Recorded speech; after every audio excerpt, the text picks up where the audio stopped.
Welcome, everybody. Before I introduce my panel, can I just draw your attention to the screen over here? This is how you can interact with the session today. If you've got any questions, we're going to do a poll. Obviously, I will take questions if you just put your hand up, because, you know, tech is brilliant, but we also know sometimes it's not great. So, but please use that. I know that's kind of ironic in the fact that we're talking about tech, but... So first of all, I'd like to introduce my panel. So this is Jamie Vaughan, who's Vice President Europe at Sales at Cvent.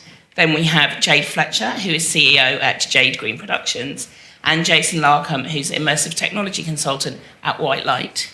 I'm Sarah Johnson. I'm Head of Events at the Association of Convenience Stores. So welcome, everybody. So I'm going to start off by asking everybody, first of all, could you, on the poll, just say what you're nervous about when it comes to hybrid events? So what do you want to learn from today? What makes you nervous? And then we'll address it as we're going through the session today. So if you can put that on, if you go to the Glisser website, you can do it on there. So first of all, I'm going to come to you, Jamie. When we had our pre-call a couple of days ago, you made a very interesting point that everybody sees hybrid as a different thing. So, in one sentence-ish... That ain't going to happen. Okay, as short and succinctly as you possibly can, how would you describe a hybrid event? Okay, thanks. Hi, everyone. Jamie from Cvent. It's a massive question, actually, which everyone has a different answer for, and they're not necessarily right or wrong. But I'll give you my interpretation of hybrid. So hybrid, in my mind, is where obviously the digital and the physical event is streamed become one. They become one. So you have an interactive audience between both parties, which can learn, collaborate together, and it offers an extension to the event beyond the physical itself. That's probably more than one sentence, but the reality is where you're having the merging of both physical and digital and interaction between both. Thank you. And Jade, you're nodding along, you agree with this. Is there anything you'd like to change or anything you'd like to add in what Jamie has just said? No, I agree with everything that Jamie said. But what I would say is that there's still, I'm sure, as everyone knows, a lot of conversation about how effective hybrid is and the potential of it. We've all kind of been part of discussions, particularly on LinkedIn, for example, where people are kind of talking about it not being as successful as the vision is or not as immersive. So I think we've still got a long way to go in bridging that gap and making both as quality as they should be.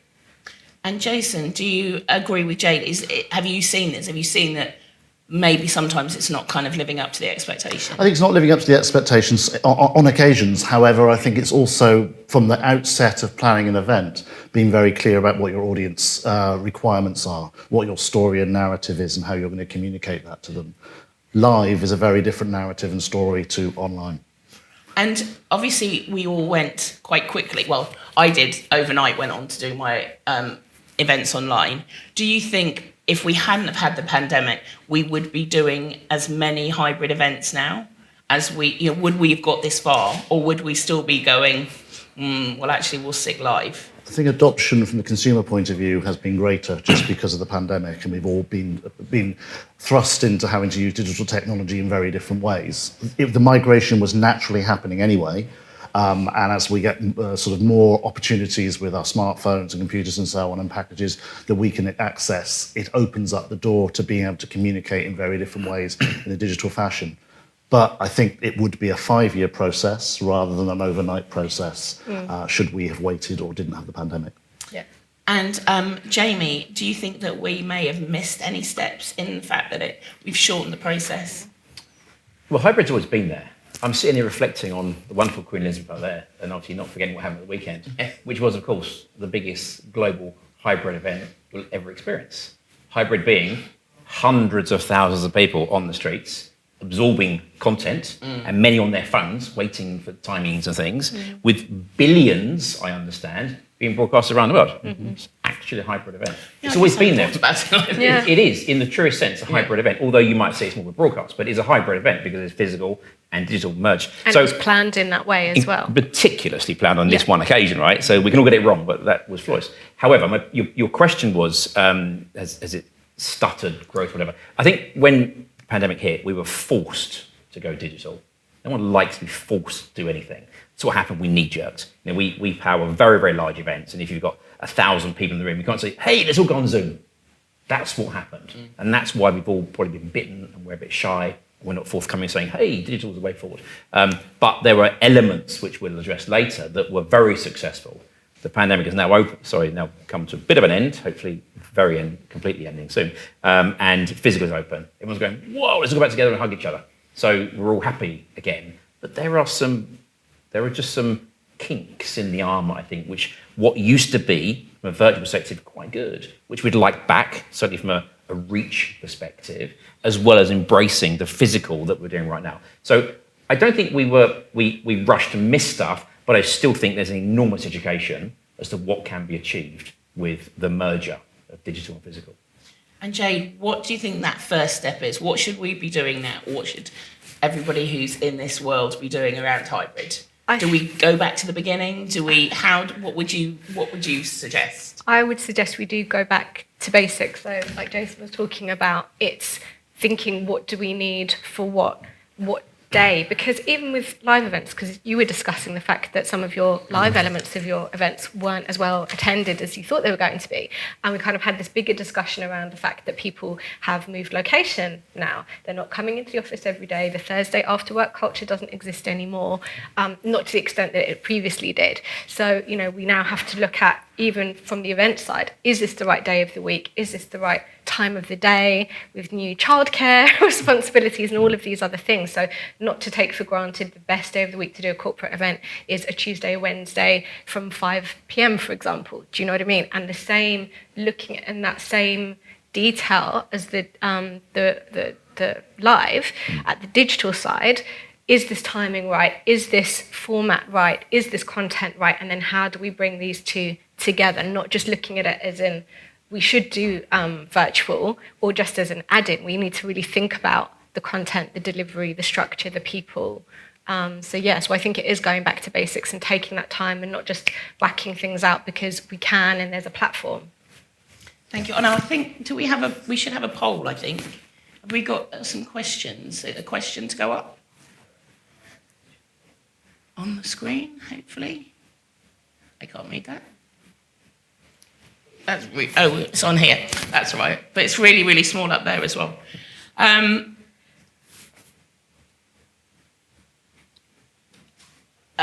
that wasn't a question. Have you got another question after that one? Thank you. Okay. My question is. Oh no, that's not. Sorry, I thought we had a poll. Oh well, we'll carry on. Don't worry. Sorry, I apologise. I thought we had a poll going. Obviously not. Sorry, Jason, I'm going to come to you next. Do you think hybrid events work for everybody? And how do people decide what events work? And have you got any examples that you can share that are... I don't think hybrid did work for everybody. But I think that comes back to what your brief is. Live events work extremely well for certain demographics. But once you want, if you've got a room of 500 people and you want to put 700 in that room, you can't do that. Therefore, you have to look at a way of being able to communicate outside that room. Hybrid gives you that opportunity. But what you can also do really well with hybrid is scale. So rather than thinking you've got 200 extra people online, you might get 2,000 or 20,000 extra people online. And therefore, from your brand exposure, from the opportunity of being able to get a particular message out, it reaches a much, much wider demographic, or a different demographic. And I think that's one of the key challenges we have is often we are concerned with trying to get people into a city and into a particular place, when actually there are people that will not travel, and certainly now with all the other sustainable and our environmental issues of not travelling to a particular event or being seen not to travel so much, there is a definite benefit to looking at whether you can engage online. So I totally agree with what you're saying, but what the next question is, so if you did a live event, you had 200 people, you do it online, you get 2,000 people, how do you reach that? Isn't there a worry that once you've got those 2,000, what you do next with them? If you've only got 200, I'd say, for example, I did an event and I thought there was going to be 100 people live. I do it hybrid, there's 1,000. Companies have to be ready to be able to deal with that. 100%. How would you suggest people even plan for things like that? Well, first of all, the question was, hybrid isn't right for every event, right? Definitive, that's your answer. It isn't right. There are loads of events where you think, why would I want to do that? It's not what I'm positioned to do. But there are many that don't realise that digitisation could enhance your audience. We've sort of labelled it and presented it as depth and breadth. You want to have deep conversation, you have deep, meaningful content with a stakeholder audience that you know well. That's your in-person. Your breadth is where you want to reach further. To answer your question, of course, if you are planning to have something enhanced digitally, you have to plan for that. And it's not just knowing they're there, it's catering for them, not from a food perspective, or you can do that if you want, but from a content perspective. We've got many clients around the world, so we sort of pick up the tricks of the trade, and we do our own events where we execute these elements too.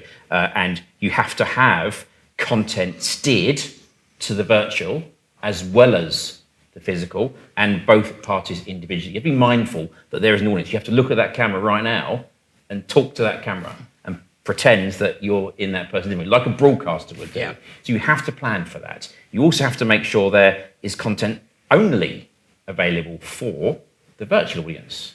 For example, we found that, so we did some analysis over a lot of events we did, and we found categorically, no argument, that a virtual audience at a hybrid event is significantly more engaged than a virtual audience at a virtual event. Okay? And we said, why would we do that? Well, it's because there's real people in a room, and these people have a bit of FOMO, and they're watching and they're listening, they want to be there. And then you say, okay, the extension to that is to offer content for the virtual audience that's around something that's physically happening. So we had like an anchor at an event recently where the lady would go and interviewing people on the fly, and where a big presentation would come off, the keynote would come off, she would grab him backstage and interview him. And that was only shown to the virtual audience. That's really, really compelling. Yeah. Because you're feeling as though you're being addressed and looked after. So yes, you do have to plan for it. And yes, it doesn't mean to say it's more work. Yes, it's probably more money. And all these negatives, which we'll get out in a minute, I'm sure. But the result is significantly higher engagement.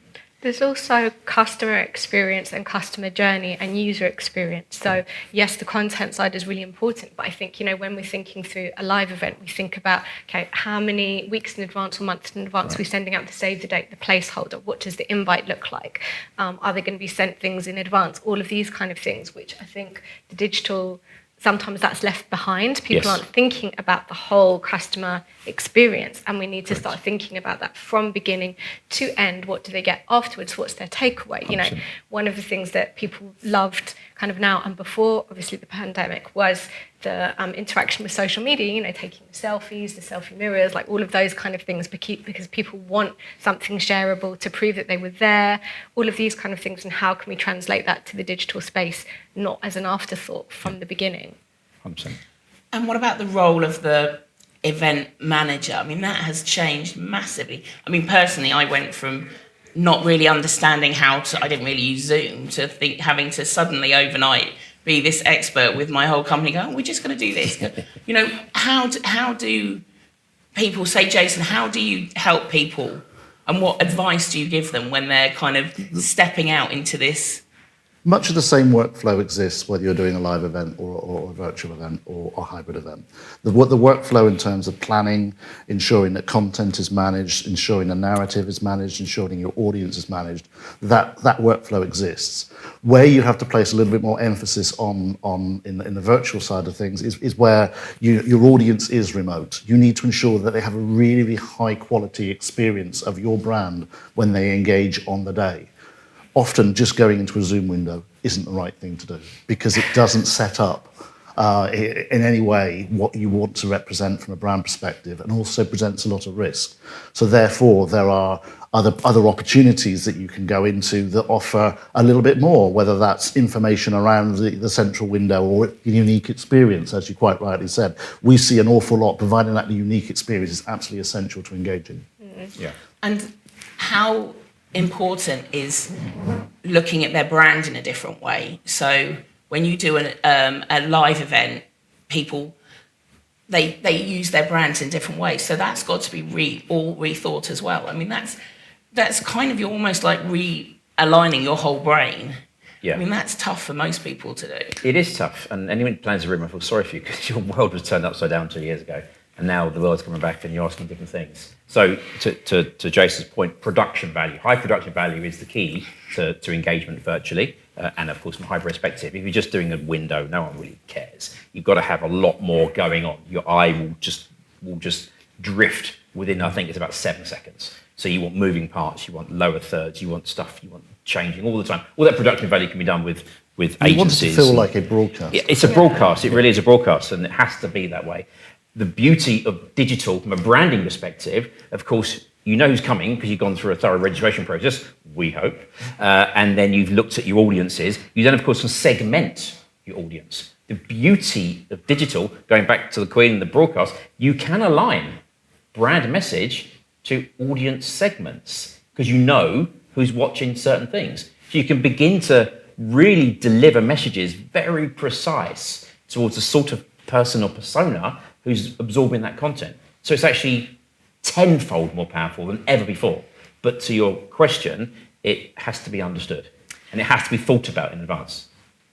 One of the things that immediately when you start talking about production value is money, is cost. Now, I work for a non-profit. My budget's really tight. So, Jade, how... it's not one of yours. But how do people like me, how do they get that good production value? Is it just by picking the right partner? But, budget, we've got the cost of living crisis coming up. I mean, to be honest, I think I heard hotel rates are going to go up 55%. I think you told me that. Food and beverage, yeah. Yeah, exactly. I mean, that's all going to impact everybody. So is it that actually we just put that money in production? But even still, we all have limited budgets. How do we do it? Not on the cheap, but without spending C-Vent kind of money. Well, firstly, it's going to go back to the planning, as we said, again, looking at that budget in the beginning and thinking about the best way to spend that budget and the allocation. It is looking at partnerships because actually when you start having conversations with people, you realise maybe you can do things in a different way. And that's where speaking to techs, like Jamie and Jason, it's helpful because there's lots of solutions that maybe we don't know exist as event planners. What I find really interesting, though, and we kind of touched on this before, is that the events community is quite far behind some of the other technologies that have been happening in parallel. So, I do find, we were talking about when I stayed at the hotel in the summer for an event and they were promoting hybrid events, but it was literally a camera streaming to Zoom with people in a room. For me, that's not a hybrid event. I'm a really creative project manager and events person too. So I find that a little bit insulting, if I'm honest. And we have got quite far to go. But when I look at my friends that are doing something completely different, so the NFT market, for example, metaverse, Web3, all of these things, which I'm still learning about and catching up with, but they are doing interactive, immersive, augmented reality, virtual reality events, galleries, selling NFT art and these kind of things. And yet so many of our community are really scared even of kind of coming off Zoom or Microsoft Teams or Google Hangouts. So I really think, what is it we need to do as a community to try and bridge this gap? Because there's a lot of scope and a lot of potential there, but we need to get over the fear. I think it's consumerism. We were positioned to use technology very fast due to necessity over the pandemic. We're waiting for the majority to start using technology in a different way and be told how to do it in our phones, on our laptops, on our televisions, in our everyday lives. Once you've got to that particular level, it naturally migrates across to the event because the demand is there. Why can we do this at home and communicate in this way and have this most fantastic immersive experience. Yet when we go to an event, we can't do it. And the consumer or the professionals then push the agenda back to us. We are really early on a long journey now. The next 5 to 10 years are going to be really interesting as to how immersive events actually develop and how we all change our way of communicating.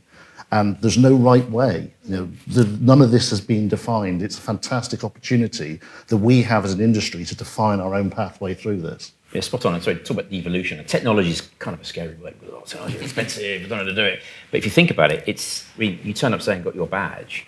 I started this industry about 12, 13 years ago when we used to send out badges through Royal Mail. And I actually did a big show with Y2I at the time. They did this show called Spring Fame, and they're a huge, massive show. But they would have 125,000 visitors. They would send out 500,000 badges because of attrition, and their database was so poor. And they used to wrap it in a magazine, and it used to cost crazy money just because they didn't have an alternative, or it's because they always did it that way. Yeah.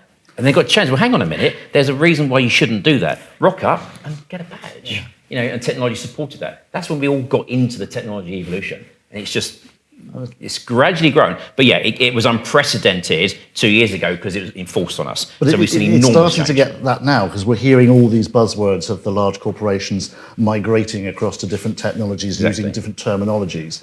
And that's something that we can adopt. Going back to your question about non-profit and sort of smaller scale as well, I think you can look at online and hybrid at some time, more online and hybrid, but that's very much as an investment. You perhaps need to do something at the beginning to get yourself to a level, and then you repeat that pretty much for everything. Whereas if you're looking at live, you have to go and do a sort of an event every single time in perhaps a different venue with quite a lot of cost associated to it. So it might be higher up front, but then reaps reward later on. Yeah, absolutely. And sorry. One extra point is, it's challenging what you've always done to looking at what might be done. And one of the things people get together sometimes is regulation change or content, or that there's something why we should all get together. Well, you of course can put that digitally and make it last longer, and you can steer that content. So instead of an event physically being, we turn up in the morning, we get a bacon sandwich, we speak to people and we go home, and then tomorrow's another day, you can engage that content and drip feed different content for a period of time. So we have in our business the notion of community application. So we're engaging with the community 365, and you're dropping in events during that year, which are physical, but your virtual elements are constant all the time. And you're engaging and delivering different things you need to talk to your community about always. Absolutely. And that's how there's quite a change, I think. Yeah, absolutely. I'm just a couple of people have asked how we encourage more people to attend in person if there's a virtual option at the hybrid event.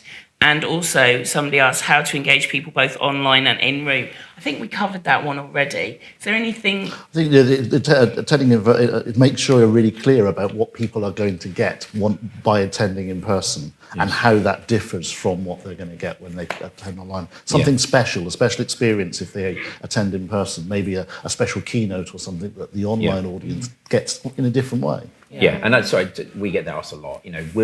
Will going virtually or hybrid cannibalize my physical audience? The answer is no. Right? People who want to come are going to come. You're all here today because you want to be here.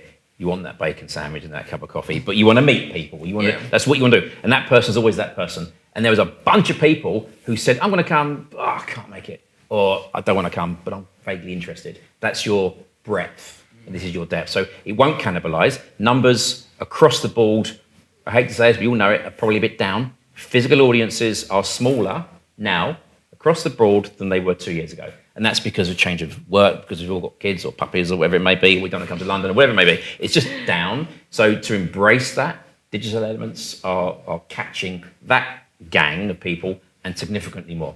So it will not cannibalize, it will increase. But it's making people more discerning, which I think is actually a good thing. Like, I am much more discerning about the events that I choose to go to and participate in. And that is a good thing, because we all got to the point where, you see the same faces at a lot of these exhibitions who have no intention of doing anything really. They have just come for the free bacon sandwich. Exactly. I mean, we've all seen it. Exactly. So I am really discerning about, as I said, the events that I come to. I do want to know what the takeaways are going to be, if it's a good use of my time, my resource, if the networking opportunity is going to be worthwhile or not. And maybe I only go to 2 or 3 bigger events per year rather than going to one event per week, which kind of what it got to. And I was exhausted. Just right before the pandemic, I was exhausted. And also running around to all of these meetings where people just kind of wanted to have a conversation that now we can actually have through Zoom or Teams or whatever, you know? I have to say, from my personal point of view, the one thing I still have not yet seen is really good networking online. One of the things with my organisation is I get retailers and suppliers together. They want to talk to each other. There are some advantages. I've used lots of platforms, but at the end of the day, two people, and we do business speed dating basically, and we have an online platform that helps us, but you cannot beat that. At the moment, technology is not quite there for it. You know, there are in the pipeline lots of potential for technology to make collaboration online really, really easy. But we're just not used to that. So it's a big barrier to entry, which will get much, much easier as we all get more used to things on our phones and in our lives. And there's also, going back to the badge option, I worked for a company that used to send out badges for Microsoft events, and they were like credit cards, you know. So when you got there, you know, a massive amount of plastic. And we're all talking about sustainability. How important is the hybrid event going to be when we're looking at sustainability? Absolutely, absolutely essential. Absolutely essential for sustainability, because it's just, as you quite rightly said, you are then in control of when you do attend and when you don't attend, and therefore able to manage that whole travel relationship, which is often a big sort of environmental cost. But you, and I mean, even things like, you know, goodie bags, which we've only recently really come away from, and we were kind of having conversations about how to make them more sustainable, and you know, and it went from kind of plastic goodie bags to canvas to digital to gifting to whatever. So you know, it is really important. It's important to keep having these conversations, but you know, again, having that digital element. Yes, you're saying, okay, so attendee numbers might be 30 instead of 50, but then we're also seeing the plus side of that, reducing the transport, reducing the amount of physical wastage that we have, you know, and we've got used to. We became very complacent about it as an industry. 100%. And looking at it from the other side, so as a presenter, so I invite somebody to present or be on a panel with my at my hybrid event. How different do we need to prepare them? Is it exactly the same? Do we just, you know, what skills do we need to tell people? I think we all pivoted to become broadcasters pretty much overnight during the pandemic. And certainly people that were presenting had to understand that the way you relate to a camera, where you perhaps can't see the audience that's beyond the camera, versus having somebody in the room that you can bounce off and have a camera there. It's a very different relationship. And, you know, having speakers that are confident in understanding how to present to a camera, the eye line, the focus, etc. If you want to get the information across to a camera, you have to look at the camera. But that's quite a different way of working. It doesn't have to be the same person. No. That is the whole thing of looking at it from the beginning. I agree with what you said. We have a big conference, did it online, and normally, because it's a membership organisation, I know lots of the people who were there, I've known them for years. So once the conference finishes, there's a buzz, you know, you're all chatting. Did it online, pressed end, it went, and then me and my colleague were like, okay then. It was so disappointing, because you miss all of that as well. Sorry, that was a kind of sideline. But it is difficult when you're presenting. I know from doing panel sessions, you almost then forget that people are watching. And I've just done it with people I've known for years, and you have to remember there's more people watching, and it's not just us having a conversation. So it is a whole different view. You could argue it's quite real. I was at an event the other day, and there's a chap who dialed in from his lounge, and he was getting carried away, was getting more and more confident. She's talking to a camera. He started swearing, and he just sort of forgot there was 1,000 people watching him. He actually got away with it because it was very real. It's a very real conversation. So there's something that's quite staged. So it was respected at the time. But and the industry is very resilient. So you have an ecosystem of sub-trades coming through. So there are now companies that train virtual speakers. You know, certain platforms have a green room where you can house all the speakers in a virtual room, just getting them prepped and making sure that everything looks nice. And so there is that support available. You shouldn't just let your speaker just make it up as they go along. Thank goodness. Part of the preparation. We are coming towards the end, so if anybody's got any more questions, please put them through. Oh, here we go. What is the advice around registration fees for hybrid? Should costs be different for online/in-person? I'm going to go with Jade to start with. I'm probably the least qualified person to talk about that. Again, for me, it's all in the planning stages. So, and we kind of had this little conversation before about, you have clients that have a briefing and they know exactly what they want, how they want it to be managed in the budget, and then you have the opportunity to go back from scratch and to go through a briefing that you've set up, knowing how both virtual and hybrid and live works, and then to pass those suggestions on.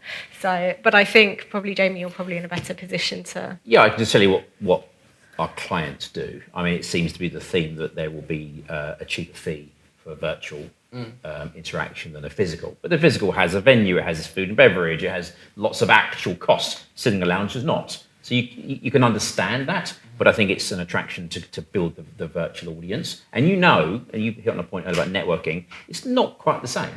It's not better or worse, it's just a different experience. But my kids are 23 and 25 and they're on their phones and they just interact digitally to all their friends all the time. It's just a thing that you do. My cross the old age, you wouldn't dream of doing that. You go and speak to someone, right? So again, it's just the way the world's moving. I think digital interaction is absolutely fine, acceptable and effective. But it is a less cost, so you can pass that through. But I also guess if you're giving them a different experience than the people in the room, then you can charge them. I mean, obviously not if the there's same. a unique element to that, absolutely, Yeah. you can charge them. I think picking up on another thing, there's a lot more metrics that you can harvest from a digital event than you can from a live event. That has value to your organisation. Yeah. And you might find that actually making a digital event free to enter, because you want to get people online to harvest that information, is more beneficial to you than putting a barrier of a physical cost in there, which might mean only 30 or 40% sign up. Yeah, you've hit on a whole nother half-hour session. Yeah.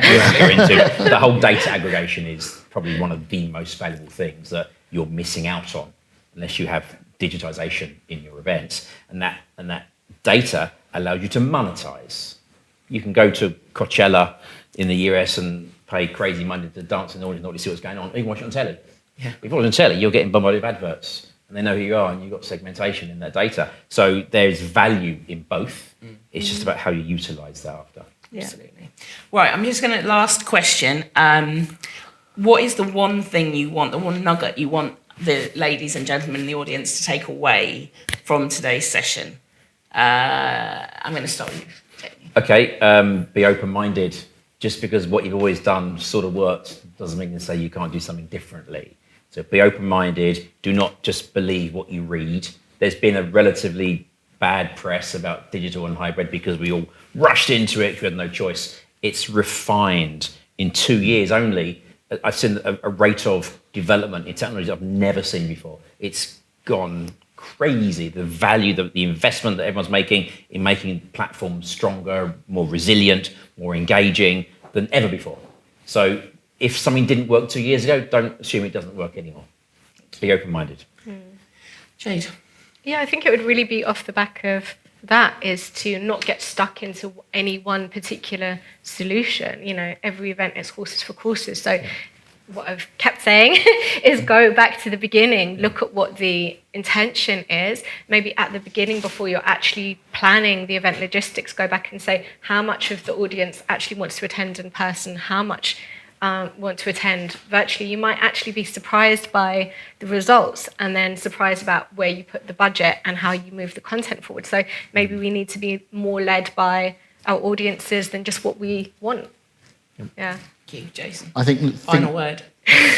No pressure. Think longer term as well. Don't think reactive to a particular event, but think about how your organisation wishes to communicate over a much, much longer period, knowing for well there's a whole wealth of opportunities which are going to be developing over the next 2 to 5 years, which are going to really extend the possibilities.